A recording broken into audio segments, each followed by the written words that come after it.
YouTube ప్రేక్షకులకు నా యొక్క నమస్కారాలు. ఈరోజు నేను మీకు మరుగుమందులో అతి ముఖ్యమైన చెట్టుని మీకు పరిచయం చేయబోతున్నాను.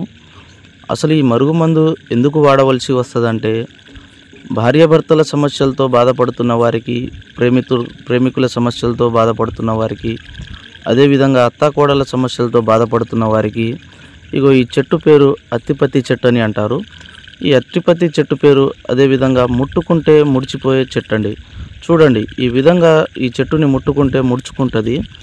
ఈ చెట్టుతో తయారు చేసే మరుగుమందు తినే దాంట్లో కానీ, లేకపోతే వాళ్ళు వేసుకునే బట్టలకు కానీ, చెప్పులకు కానీ, శరీర భాగాన ఎక్కడైనా పూస్తే చాలండి.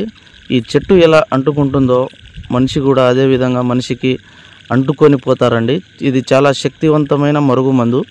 చాలామంది మరుగుమందు అని ఏదో ఒక మందు పెట్టి సైడ్ ఎఫెక్ట్కి గురవుతున్నారు. తీసుకునే ముందు చాలా జాగ్రత్తగా తీసుకోండి.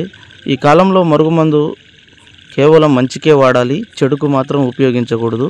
కేవలం మంచికే వాడాలండి. ఈ మరుగుమందు పెట్టడానికి అవకాశం లేని ఎడల దూరం ఉన్న వ్యక్తిని కేవలం 7 రోజుల్లో ఫోటో వశీకరణం చేసి, అఘోర వశీకరణం ద్వారా వాళ్ళు ఎంతటి మొండి వారినైనా మన వైపు వశపరుచుకోవచ్చు. ఈ మందు తీసుకునే ముందు చాలా జాగ్రత్తగా తీసుకోండి.